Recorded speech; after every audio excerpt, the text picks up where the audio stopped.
Welcome to Shielded Voices, the podcast where we break the stigma, build resilience, and support the men and women who serve our communities. I'm Mitch, a dedicated law enforcement professional with over 8 years of full-time experience and a combined 15 years of experience in law enforcement. My journey began as a police cadet, a reserve police officer, and now I am a full-time deputy. I am a defensive tactics instructor, an emergency vehicle operations instructor, and a former drug recognition expert. Now, I'm here to share the conversations that matter the most. And I'm Brian, a deputy with over 15 years of service. I bring my experience as a defensive tactics instructor, emergency vehicle operations instructor, field training officer, a member of the riot team, as well as the narcotics team as a liaison. I'm also a veteran of the United States Army, and I am passionate about faith, family, and supporting our brothers and sisters in law enforcement. Together, we're here to share stories, insights, and real talk about the challenges and triumphs of life in law enforcement. Whether it's breaking down the barriers around mental health, reflecting on our own shared experiences, or providing tools for growth and recovery, we're here to have the conversations that matter. Our goal is simple: to support first responders, foster open communication, and remind everyone in this community that they are never alone. This is a space for growth, connection, and building stronger voices together. Thank you for joining us. Let's dive into today's episode where we continue to break the silence.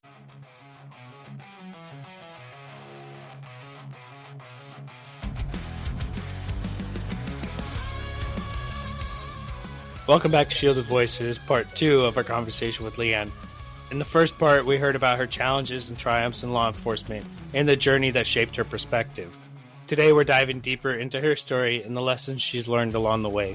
Let's pick up right where we left off.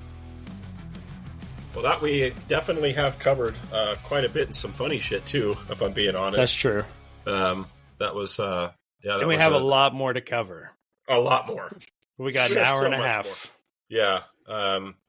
So you get through. I guess let's try to pick back up, because I mean, it's hard when you've worked with somebody. It's hard to not go into the story, which is great, which is what we want to do, right? Because that's what this platform is for. It's just conversations. But so you get through. You've proven yourself now to three very difficult coaches, very good coaches, very difficult. An FTEP sergeant, a shift sergeant. None of these people want you. Not the coaches necessarily, but the sergeants at the time. They don't want you there. Now you're on your own, and you're doing the job. Was there a time? Because we really like to. Gosh, there's so many holes we can go down. Was there ever a point in your career, because you were there, 10 years, 9 years? Just about, nine-ish years. I mean, I personally know of some pretty traumatic calls that you were on that were very well known throughout the county, right? But even prior to the one call, are there some calls you can talk about that really had that we call, like I said, I call it the call. Like, we've all got those calls that just stick with us. Well, there's two that come to mind. And I think one, I was called to the scene to help secure. And this had been something that was going on overnight. Mm-hmm. And it was a gentleman inside with a Molotov cocktail and the rag. And there was an oxygen tank inside the house. And it was like a 22-year-old kid, and he was suicidal. And so was this the parents had called. Was this in the South Districts? Because I have a feeling I might have been on this call too. But anyway, sorry. I think so. Okay. But I remember being on the front of the house, and I was there with another person. And the front door was open at this point. And the kid, I think, was upstairs. Mm. I vividly remember, though, him come, like, my partner, who's supposed to be with me, goes, "Hold on, let me go to the side of the house." And I'm like, okay, like, there's been no movement. They're trying to make entry on the back side of the house. And then all of a sudden he's there, and I'm like, so, hi. And he's got the reg and he's got the bottle. And I'm like, I don't remember being trained for this. Right. what do I do? Because he's not doing anything. Right. And I'm like, and I hear on the radio, they make entry. He hears something downstairs and he kicks the door closed. And I'm like, I should have put my foot in the door. I should have stopped it. I should have done something. Yeah. And I'm thinking, what the heck are you doing? Like, you're stupid. You just let this happen. All of a sudden, my partner's here and he's like, what happened? I'm like, you son of a bitch. Right, you left. You left me. Right? And I'm like, sitting there like, what the hell? Next thing I know is there's a battle inside. Only one person made it inside, and there's a battle, and he's in custody. And a sergeant who also didn't like me, and it's only because of the other sergeants who didn't like me. Yep, the clique. Comes up and does this debrief, and he's like, what were you fucking doing? And I'm like, I got nothing. I fucked up. I got nothing. Yeah. Like, that's all I can say. And so he talks to me on the sidelines and he's like, you really fucked up. And I'm like, yeah, I know that. I realize that. Like, I need to go home and figure out what I would have done better and fix that in my mind. Right. Like, I fucked up. I'll own it. I will own it. And I am not kidding you. From that point forward, I was in his crosshairs. So that was the point when I knew I had to leave that precinct. I got over to West and I felt like I was, I don't want to say protected, but I felt like I could restart again. Cared for. Yeah. And so that's when I started working the West End. I was having fun. I found the joy in this job again. And Eric and I were married by this time. And like, then I have my kid. And that's when we have the debacle with the milk expression room. Right. But even before that, let me backtrack just a second, because that's also when I was on recruitment. And the undersheriff at that time had put me in charge of recruitment, asked me to find things that would make the agency better. So I am not kidding. I am on meetings with Gordon Graham. I have talked with Beaverton. I've talked with Portland. I've talked with Hillsborough. I've talked with all these agencies and finding out what they're doing better. Why are they getting women and we're not? And I put together charts. This is what Beaverton does. This is what Hillsborough does. This is what Portland does. And I put them together. And I wasn't on this like crusade to save women, but it was more like, here's our areas of weakness. Right. Yes. We need to do this better because every other agency has this and we don't. And he looked at me, and I'll never forget that. And he looked at me in the eyes, and he goes, "We're not doing that." And I said, "Okay." I go, "Is there any room for like somewhat of movement here?" And he goes, "Nope."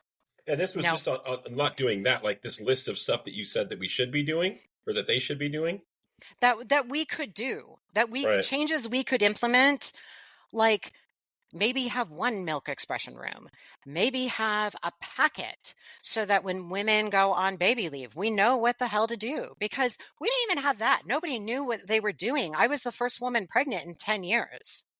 Like nobody knew what they were doing. Yeah. They were like, I don't know. Maybe you do this. Maybe you fill this form out. I don't know. Well, yeah. And for layman's out there, like what Leanne's referring to is you have a female deputy that has a child who is now breastfeeding. Well, they have to be able to pump. At some point during the day, during their shift, they have to be able to extract that milk from their body to keep their child alive and healthy. Like that's common in any corporate setting, anywhere. It's logic and common sense. And so when that undersheriff said, "No, we're not doing any of this," and I said, and I remember I said, "Okay," and I had a huge 3-inch notebook, and I picked it up. I go, I'm not doing recruitment anymore because I can't go out there and tell them this is okay when it's not. Sound familiar, Mitch? Interesting. And he goes, okay. He goes, report to records tomorrow and you be thankful that you have a job. Wow. So I went to records the next day and he came down, pulled me aside, and he said, you just remember how you got hired and you remember who your husband is because I can come after you both. Are you serious? Swear to goodness. That day, that afternoon, I went and talked with an attorney. Oh my gosh. Is that so I just typed something in the chat. I don't know if you can see it, but No. Okay. I was like, that would surprise me. That would surprise me. Oh, that doesn't surprise me at all. Yeah. So I'm in records. Okay. I've had my baby. I come back from light duty. I had requested a milk expression room. I don't get one. I don't get one. I don't get one. Finally, a sergeant steps up and says, yep, you can share with my person up here. She's got one too. You guys work out your schedule. I don't want to know anything about it. Right. But good for that sergeant. And so I get my milk expression room. I'm slowly working back to getting back to work. Mm-hmm. Okay. And I'm reporting out of the contracted city at that point because I'm back out in the West End. Mm-hmm. And I had gone to a checkup. This is about a year later. I'd gone to a checkup and they were like, you have a lot of irregularities on your uterus. Uh-oh. And I went, what does that mean? And they're like, well, we need you to do a follow-up appointment in a week. And I'm like, but what does that mean? And they're like, well, it could be cancer. I'm like, oh, awesome. I've never heard this. Yeah. Oh yeah. my gosh. I kept that quiet for a long time. And so a week later, I go to have a checkup. And mind you, during this time, you're processing the personal shit. Mm-hmm. I'm dealing with the fact that I didn't get a milk expression room. I was treated like garbage, but I'm out in the West End and I'm doing my thing. I'm going to be fine. Mm-hmm.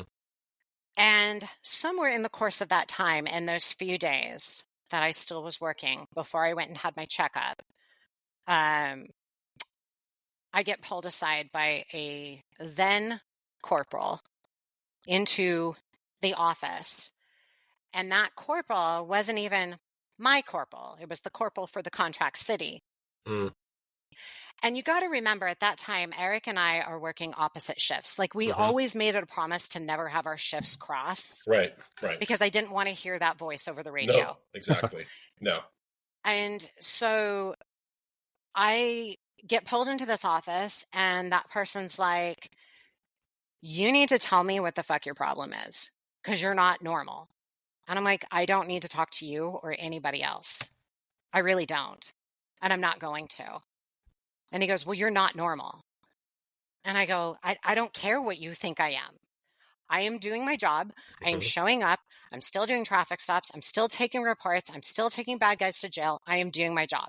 But was this that person's way of checking on you or were they just being a dick? I still don't know. Okay. To this day. I really don't. Mm-hmm. I didn't feel like it was compassionate and I didn't feel like there was any source of like reaching out and wanting to help me. I felt like it was more like I'm a corporal and I'm showing my authoritative. Especially with that person. Yeah. So I leave and like I'm done. I go out, I do my job. And on my way in, my sergeant says, hey, we need to meet. Can you come to the station? I'm like, yeah. Do I need to bring a union rep? Of course. Like, I'm kind of joking. Right. And he's like, you don't need to. I just need to talk to you. If you feel like you need one, go ahead and bring one. Bring one. Uh-oh. And I'm thinking, you know what? I know this sergeant well enough to know he's going to be straight with me. Yeah. So I didn't take one. Oh, okay. I'm actually glad I didn't. Okay.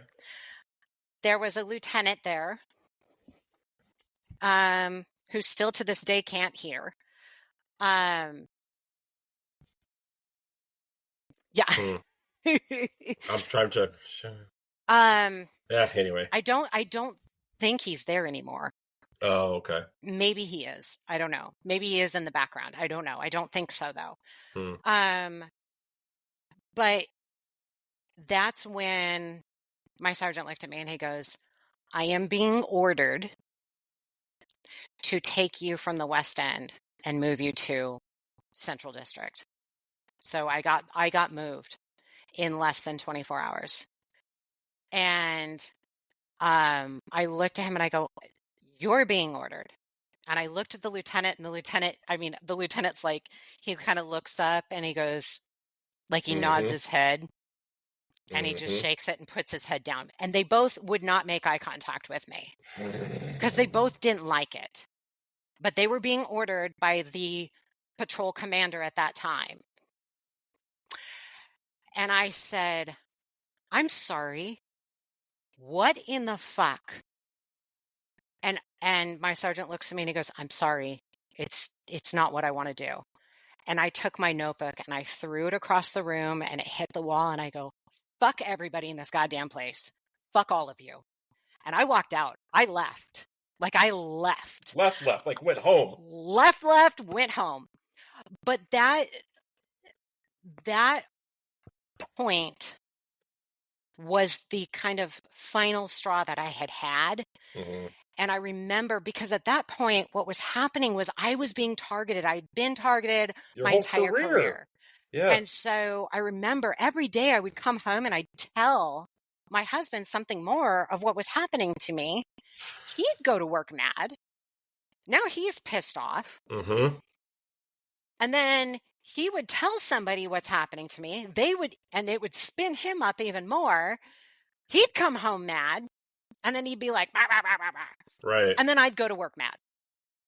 So it was this constant vicious cycle. And I knew at some point I had to get out of this because it wasn't working anymore. It wasn't good for our marriage. But and I'm still trying to understand, Leanne. What's the whole purpose of taking you? Like, what are they trying to prove by going, well, we're pulling you out of the West End and putting you here? Like, what does that do? I was too happy. I was having too much of a good time out there. Oh, Jesus. And don't you dare have fun while you're doing your job. Right, ever. No, can't be doing that. But that's just it. It's like, if it wasn't one thing happening, it was another. And somebody, this person was constantly, what I didn't understand at the time was this person was constantly behind the scenes of every step of the way through my career. And so that was kind of like my final coup de grace, if you will. I was I'm done. That person was the current U.S. at the time? That person was the one that was constantly? Yes. Really? Yes. Yeah. And that person was behind all the milk expression shit. I mean, all of it. And I remember I was like, that's it. I'm going to make this side gig work. My side hustle, I'm going to make it work. I'm going to get some money and I'm going to get the F out of here because my marriage is more important than that place. Yeah. Oh, yeah. And I am missing my son growing up. And I had finally just gotten the news at that time that the irregularities had potential cancerous looks to them. And so I had to go back in a period of time and be rechecked. And the doctors were like, basically, please do not have another child right now. Like, we need to get this solidified. And I'm sitting here going, I have one chance to watch my son grow up because I might not get this again. That's it. Holy shit. That's heavy. Like, I never knew, not that I needed to know, right? It's not my business, but I never knew. And thank you. Seriously, thank you for sharing that and being open about it. I never knew any of that, right? Us on the road, we just hear, oh, Leanne's gone. She quit. You know, that's all we get to hear. Yeah. Yeah. And the really shitty thing about when I left is there was no email about me. There was Nothing. the office never sent an email about me out ever. I sent my own email, but the office never sent one. Right. I never got a wish you well in your future endeavors. Never. Right. Nobody wished me well. Right. and again, that's just one more like stick in the side, right? Like it's like, why? But it didn't stop. That's the thing, is it didn't stop. And so I leave, and then you realize, and this is where I'll give you just a little touch of advice, if you don't mind, Brian. Mitch, you're still here, so you don't need this, but tuck it in the back of your head. What you don't realize at the time is that the machine will continue on with or without you, and you're gone and you're forgotten.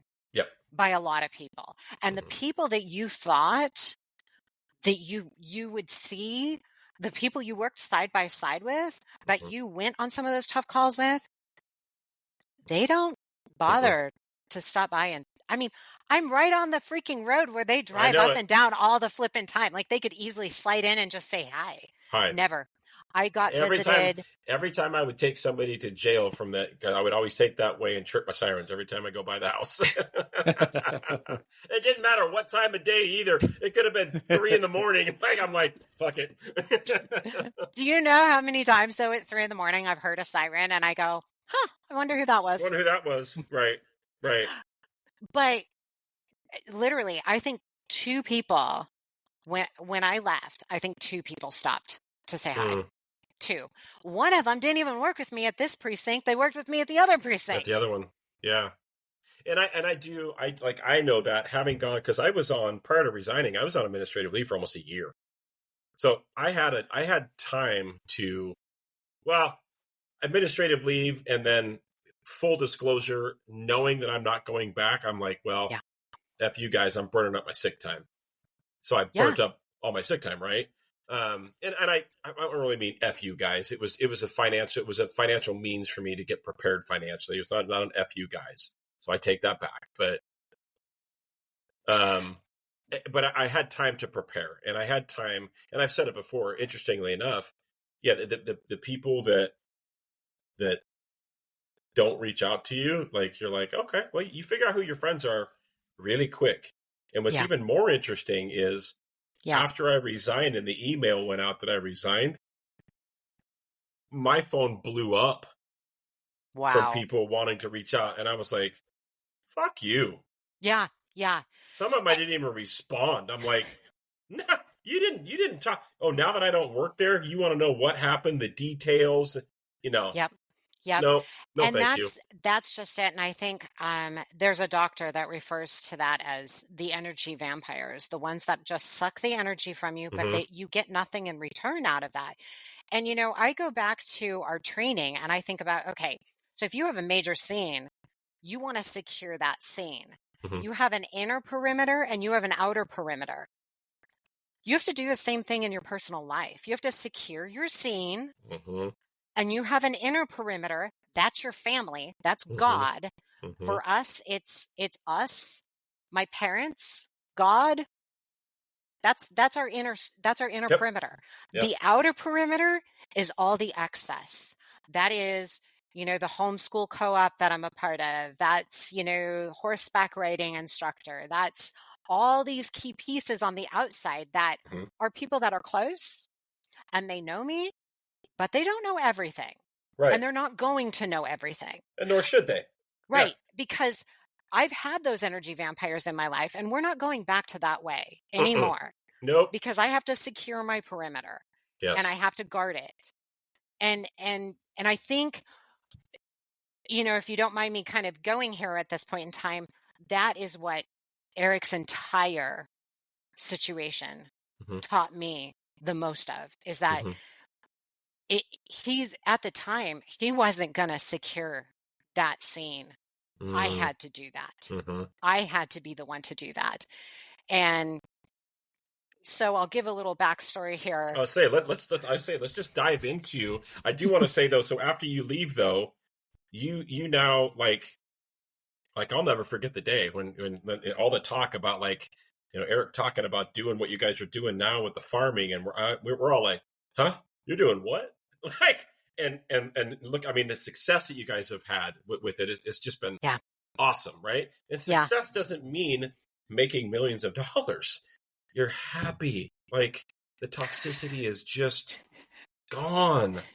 It was so freeing for me to be able to not worry about a call, be able to not worry about putting on 30 pounds of gear. And, I remember waking up and getting my son up the next morning, and I just sat there and drank coffee. Yes. And I was like, this is the most beautiful thing in my life. Yes. And, I always joke about this, but in a large way, the alpacas and I have raised our son, because if I had to be outside, he was outside. And I remember multiple babies being born, and he's sitting there and he's watching mom, arms clear up, shoulder deep in another mom, and I've got placenta all over me. But you know what? Like, he's right there. Yeah. And I haven't missed a moment of his life, and he hasn't missed a moment of mine. Yep. That is so awesome. And to have it makes a big difference when you have a spouse that supports you in that too.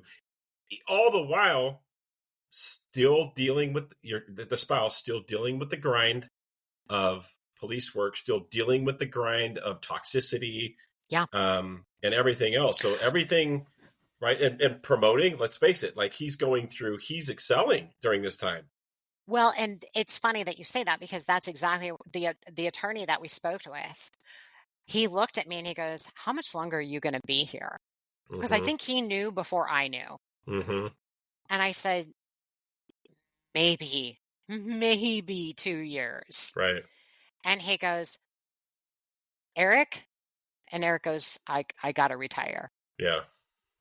And I go, I'm tier like 999. Exactly. He's tier 2. Okay. Like, let's figure this out. Let's put it out there, straight. Yep. And he goes, Leanne, I'm not going to tell you what to do, and I'll do exactly what you want me to do. But if I can give you free advice, don't do anything. Just leave quietly, because they will go after him. Oh, yeah. Yeah. And that is the only reason to this day I never filed a lawsuit, because I had one. I had 3 notebooks full of crap on one sergeant. I had 3 inches of multiple emails. Yeah. And I had no milk expression room for the longest time, which is a federal law. Yes. Yes. I had everything I needed. Mm-hmm. But that's also not you. Knowing you, it's not like make no mistake, it ain't like you and I were best friends for years, but I know you well enough. That's not your core, right? That's not who you are as a person to, go after an agency for millions of dollars just for millions of dollars. That's just, I just don't really. I've never known. You're like, I mean, I could use it, but I'm just saying, I've never known you and Eric together as people that not saying that it couldn't happen, but that's not the drive, right? No. There are people out there that are just too happy. I just didn't, at that point, I was like, okay, so I'll win this thing. Oh yeah. I would. Yeah. I have no doubt in my mind. I had emails that were admitting guilt without them admitting guilt. I mean, it was beautiful. Yes. But it was years of going through litigation and all of that. Yeah. Or it's peace in my family. Yes. Exactly. It didn't take much for me to pick. And so I did. And I left gracefully and I left quietly. Kind of. Yeah, kind of. There's not really much. Quiet and Leanne really don't go in the same sentence. Let's be honest. Like, kind of like my husband. Right? I was just going to say. Yeah.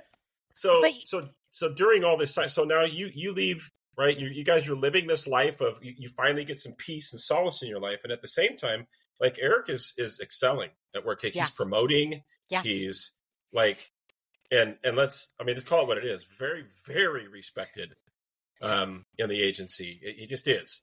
As an instructor, as a teacher, as a coach, like just all the things. Yeah. Is he a dick? Yeah, he's a dick.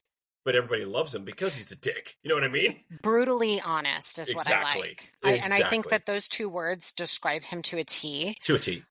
But the thing about it is, if you listen to what he says, it hurts at first.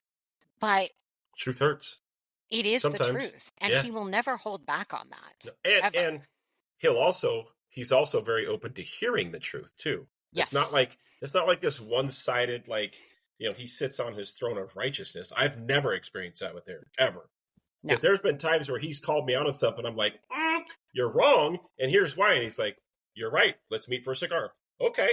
Like, let's do that. Like, again, you can have, he's that type of man, right? It's not, he's not like coveted in pride. I've never, ever taken it that way. So, no, I'm constantly reminding him of where he comes from. Right. Shocking. Yeah. For those of you that don't know, Leanne's the voice in this relationship. We joke, we joke about this, but yeah, I mean, I am the one who keeps things together here, but I'm also the one that reminds him, do not forget where you came from. That's right. Do not. That's right. I'm constantly reminding him of that. Yeah. And it's not to be a bitch, but it's more to be you need to remember this because this is what's going to get you further. Yes. And that's true, because of everything that he's watched his wife go through. And now we'll start talking about everything that he's been through. Yeah. That makes a good leader. Yeah. Not like it seems like anytime people promote, they forget where they came from. Yeah. And I was, as we go into kind of what you've had to deal with now as the wife of a cop, and watching your husband literally get torn to pieces, emotionally.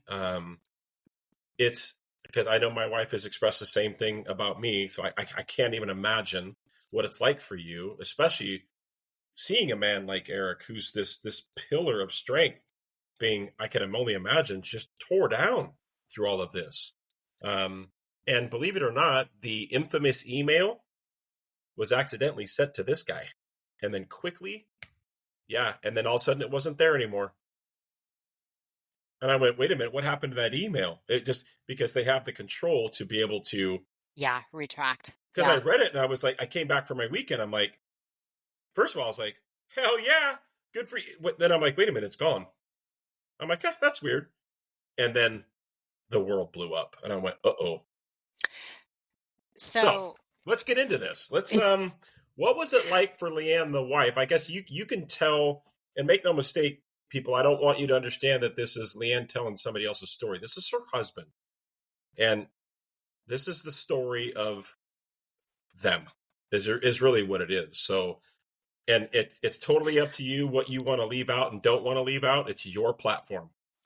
You say whatever you want to say. So you have the floor. So I think it's most important to say this, that when I left, we were trying to find us again, because you've got a kid in the mix. You just left the same agency that your husband works for. There's still a lot of like chipping at each other. And it wasn't that we were mad at each other. We were mad at what I went through. Mm-hmm. And you have to take that out on somebody. And who do you take it out on? You take it out on each other, because that's what you do. That's what you do. That's the closest person to you. It's who you feel comfortable talking to the most openly and the most honestly. Mm-hmm. So we're still trying to find kind of that commonality with our relationship. And I always remember it was just about the time that our relationship had kind of gone, okay, we're doing good. Mm-hmm. We have God. We're doing fine. And he comes home one day, I think it must have been about late December. And he says, oh man, this call, this email, whatever. And he's kind of ruffled about it. And if you know my husband, you know that when he's ruffled, he speaks loud, he speaks very passionately, and he speaks very honestly, and he'll get it out. And then he has to get it out a couple more times. And then it's like, then and only then can he and then think about it from a clear perspective. And somewhere in January, and I don't remember if it was early or mid-January, I had gotten his lunch packed and I sent him off to work, just like I did every single morning. And I mean, it's early. It's like 4 something.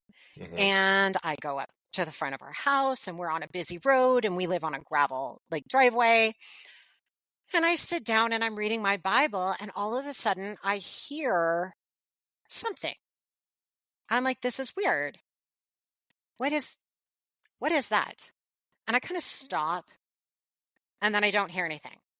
So I go back to reading my Bible and I'm sitting up in the front of the house. Like I have no vantage point to what's going on in the rest of my house. Okay. My son's sleeping. Like he's sleeping. So I'm just reading my Bible and doing my thing. And then all of a sudden I hear footsteps in my kitchen and I'm like, what? And there's Eric. And I'm like, I just sent you to what are you doing here? And he says, and I am not kidding you, he says, I'm in an IA. And I just stop everything I'm doing. And I'm like, what? What? It's Sunday. It is a Sunday. What are you talking about? And he goes,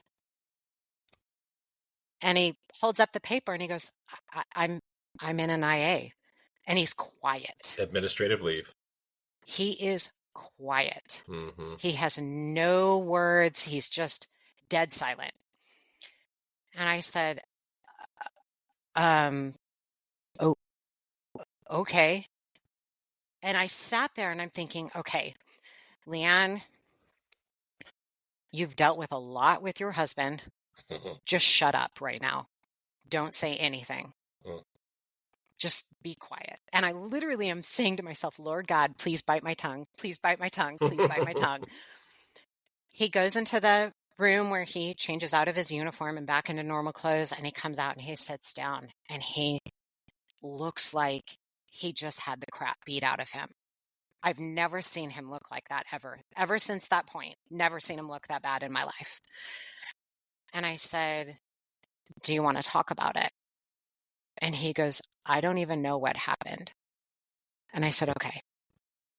And we sat there in silence for probably an hour.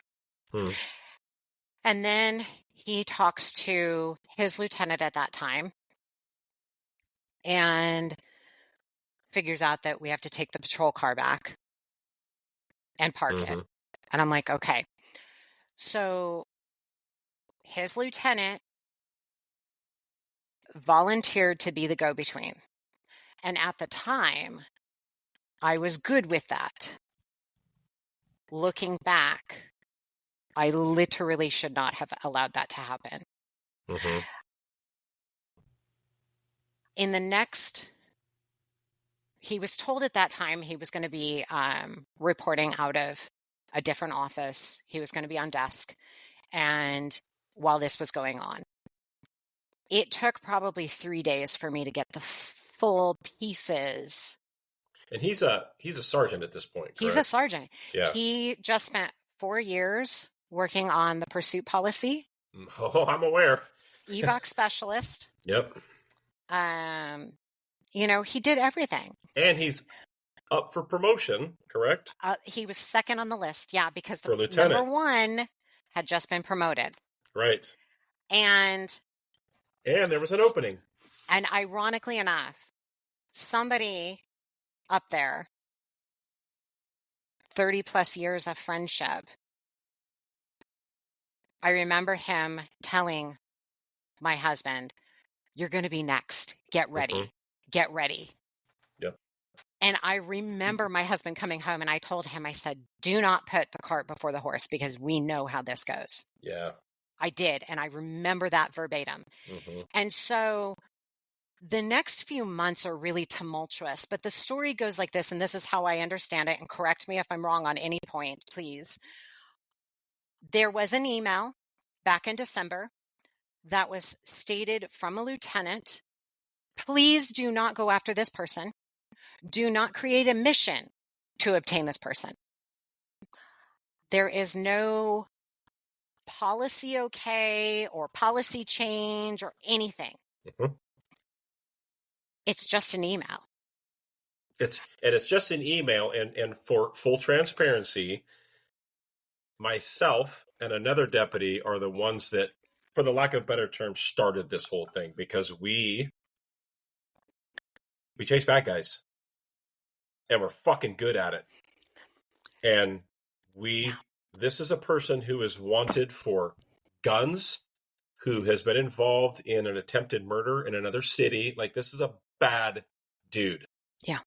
And I'm call it pat myself on the back. I don't care. Me and my partner at the time, we're it. We're the guys that should be going after this. And you can disagree with me, Mitch, if you want. Tell me. I don't think you will. And your husband was actually the one that actually stood up for us and said that if any two motherfuckers are going to go after this, it's Brian and that guy. That's who I want going after him. Yep. And so, yeah, I'm very well aware. I want full transparency for those that are listening that while I don't know any details about what happened with Eric's investigation, I was one of the guys, I guess, that was kind of the catalyst of chasing this piece of shit around our county, and it, because of optics and fear, because this is a guy that if we're going to go after him, we're going to chase him in cars, and it's going to be violent and it's going to be ugly. It's going to be. It could potentially turn into a gunfight, potentially, right? But everything could in police work, and because of that, leadership was scared. They didn't want to do it. But even more so, that person was so well known that my dad knew the name. Yes, everybody knows. Exactly. Like, yes. I just want to reiterate that. Yes. That's really important. My dad, who grew up chasing bad guys here. That whole family knew the name very well. Yes. And I knew the name. Yes. And as I understand it, a call to obtain this person begins to unfold in a different area. Yep. And my husband, who's leaving the contract city that he's a sergeant for, says, hold on here. I can see some things going wrong here, and we need to get this guy and we need to take him to jail. So he sends out a message the fastest way you can. Yes. Okay. To the 4 sergeants working, and just says, hey, in not exact words, basically, the lieutenant is wrong because basically the pursuit policy says this, we need to get this guy and put him behind bars. And again, I want to reiterate, Eric is the one that wrote the fucking pursuit policy. Yeah. He knows the pursuit policy. Inside and out. Right. It wasn't that he was saying, I'm sorry. Go. You're getting me fired up. Like I just. Go ahead. I will try not to interrupt, but again. No, you're fine. You're fine. But the problem, and this is what everybody hinged on, was that message, that simple message. Then he sends an email out to those sergeants and says, "Hey, look. I've thought about the way that I worded this message, and I just want to reiterate. Here's the bullet points, basically. Here's why I thought this, and here's why we needed to obtain him. And we need to keep morale going. And our morale is down right now, and we need to recognize that. Yeah. And these 2 deputies who are going out there and doing these things is what we're about. This is who we are. So, he sends this email like, maybe that wasn't worded so well, but here's what I policy. meant. Yeah, here's the policy and here's what I meant. Yeah. Right. And that's what his entire IA was on. That's it. Words. Mm-hmm. 26 motherfucking accolades. One write-up in his entire file. One. And In that was for a 22 years. Facebook comment. Mm-hmm. That's it. In 22 years. And they grab this. And so he gets, from January, we got the disciplinary letter in late April. And that person of 30 plus years friendship, poof, gone. Ooh, Doesn't talk to us anymore. Can you type that? Yeah. I'm just for my own knowledge. Yeah. Yep. We don't talk. When this whole thing happened, I remember my husband came home one day, and you got to understand, in 2 weeks, in the first 2 weeks of this, he lost 15 pounds. Oh, yeah, been there. I know. He was quiet. And as a wife, when you watch your husband go through this and you can see his ego just gone, like nothing's left. Mm-hmm. And he's there, but he's not engaging. And you see your son seeing this. It is the hardest thing that I've ever gone through in my life. And I remember one morning going to God. This is probably 2 or 3 weeks into this. And I went to God and I said, take it. I need all the strength I can muster. Give me everything you got, because I got to carry this family right now. Mm-hmm. I can't deal with this emotionally. I can't do anything right now. I need you to carry me, and I will give you every single blessed morning from here on out. Mm-hmm. But you got to give me strength to get through this. Mm-hmm. Amen. And at that moment, everything changed for me, because at that moment, I started to be more quiet with my words. I started to be the more stoic person that I needed to be to get my husband through this. I remember sometime in March, our son just kind of having enough, and he is 8 at the time. And he got up, and Eric at this point is starting to engage a little bit, but still not normal. He's still not himself. He's still having his nose rubbed in this over and over. Because this is all still going on. Yeah. Right. So he's reporting to an office. Right. And he has nothing to do. Nothing to do. They don't give him anything. No. And so he would go to the office and sit there, and then he'd come home. And with no communication as to what's going on, he knows he's lost his 30-plus year friend. He knows, and let me go back into that really quick, because this falls right in line. Somewhere in that time period, that person showed up at the office and goes, hey, bro, can we talk? He goes into the office where my husband's at, closes the door, and vents about his stuff, and then leaves. Never once asks, how are you doing? Not once. And this is somebody who's at this point, is in the command structure now. Yeah. Uh-huh. Yep. So out of all the people that we, honest to goodness, had pulled into our inner circle, in our inner perimeter, one person stood by us and still is by our side to this day. And is that the same person that's going to go to work with your husband? No. Oh, okay. That's a person that might own a wine place. Oh, yeah. Yeah, man.